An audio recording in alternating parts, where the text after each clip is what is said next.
So whether God commands it beforehand, approves the deed afterward, or assists it, or rewards it, or praises it, the result is the same. The same picture is painted. That if you act thusly, God will approve it, assist it, praise you, and in the end reward you for such acts. Just as He did those before you. And who wouldn't feel encouraged to who wouldn't feel encouraged to and want to the same act that one was praised for by God Himself in the Bible and approved of and rewarded for and assisted in. And since I'm not your neighbor, you can say Samuel didn't sacrifice a cow and therefore lied when it says, quote, called to the sacrifice, unquote. You can say the Bible has God telling people to lie and never providing evidence, and that is fine, true? But why should I bother to ask for your opinion when I can get taqqiya in response?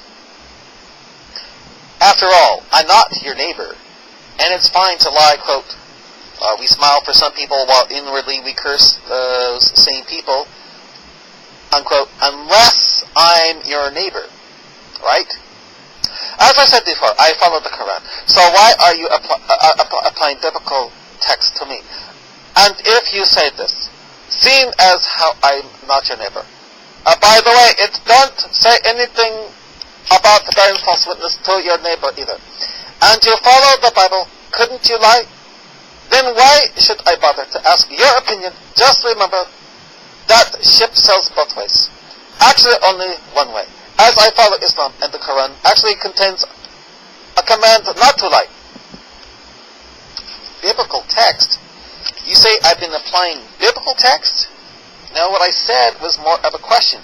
You seem to be saying that when the Quran tells me to stand firm upon the Injil, the gospel given to Jesus, and that if you, a Muslim, are in doubt about the Quran and need to go to me or a Jew for reading the quote before scriptures, that is the Bible, well, says scriptures, it really doesn't mean that. True? But since I'm not your neighbor, you can tell me anything, even if it's BS. True? He doesn't respond.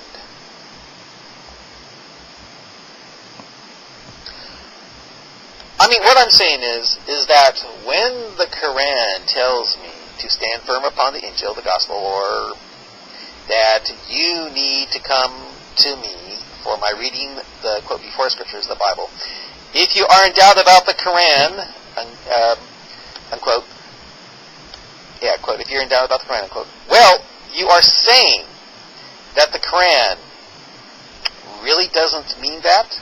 True? But can you answer me truthfully when I'm not your neighbor? You say you can't bear false witness to, like you say, quote, thou shalt not lie, truly means. True? And what I'm saying is, in taking the position you are, in the very same breath, you deem me untrustworthy. You deem yourself the same.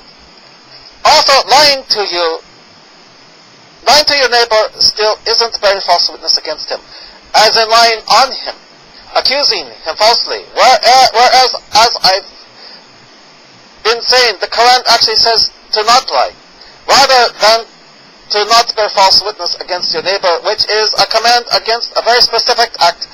That does not forbid one from telling other kinds of lies.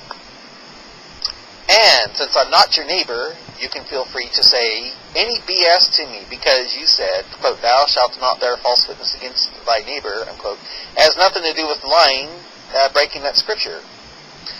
Seeing as how I just debunked your claim against 328, against account 328, I'm getting to the other. You are coming on with a shortage of commands to lie in the Quran. And the Quran, unlike the Bible, actually says not to lie. And God is never shown as assisting, praising, and rewarding as such. A few points you never addressed. and seem to not want to. And you seem to be saying, what you seem to be saying is that Quran 3:28 doesn't tell you to not take unbelievers as friends, just don't take them as helpers and protectors, or Allah will reject you. So, just act like you took them as helpers and protectors outwardly, not inwardly. Whatever the heck that means. I guess that means you say, sure, you protect and ally with me, Mr. Christian or Jew.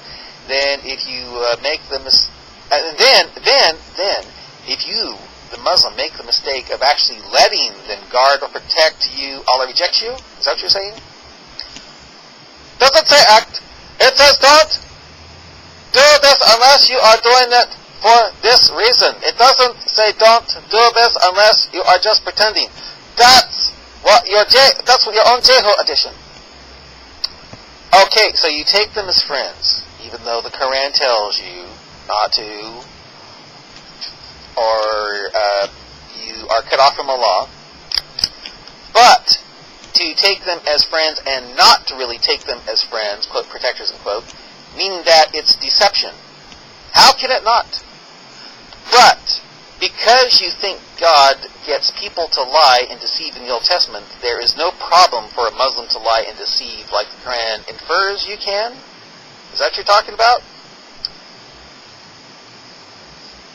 So how could anyone who reads these verses and takes them to heart come away and feel towards acts such as these anything but the same positivity, approval, and praise that God in the Bible is shown as having for them?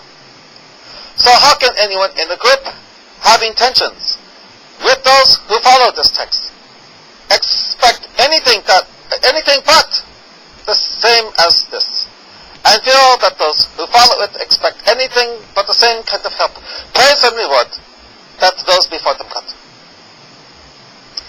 If I were your neighbor, would you be saying that God never told anyone to lie in the Bible? How come I have a feeling that due to Muhammad saying, quote, war is deceit, along with Quran 3:28 and Quran 61:06, you'd still be trying to make God out to be a liar so you can feel comfortable with Islam's allowance for the Muslim to lie? How come I get that feeling? You're not responding to my points at all. You have said nothing about your explanation to God's response to these acts, or His approval. But let's address those Quranic verses for a moment. Quran 3:28. Is this a command to lie? I answer that with a question. Is it possible to enter an alliance for the purpose of self-defense and caution against a group without lying? Yes or no? Yes or no? I think we both know the answer is yes, you can. This verse says nothing more than don't enter alliance with them, rather than how many points do you want me to try to answer you on before you ever try to answer me on just one question? What question have I not answered?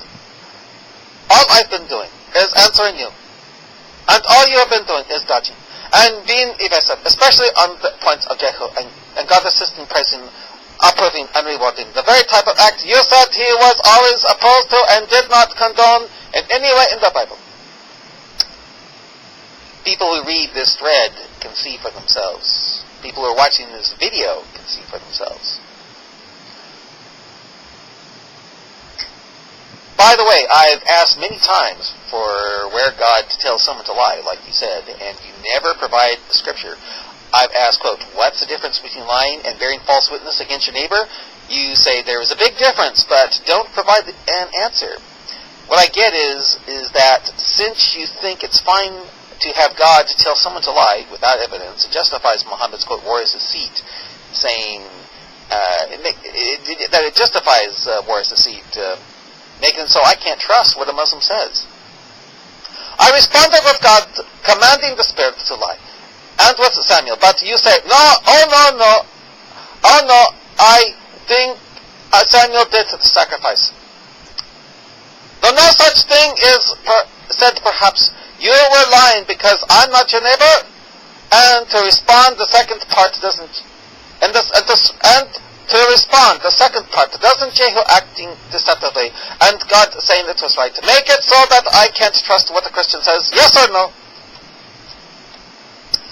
And I bring up Samuel doing a quote call for sacrifice, unquote, but you want to think it's a lie, so Islam is not guilty telling a Muslim to lie.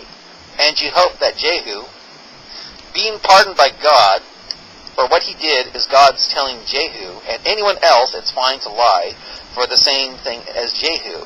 Yet I don't see God telling either to lie, nor telling Moses, but since I'm not your neighbor, you can keep on saying it's fine to lie, just not bear false witness against your neighbor. True?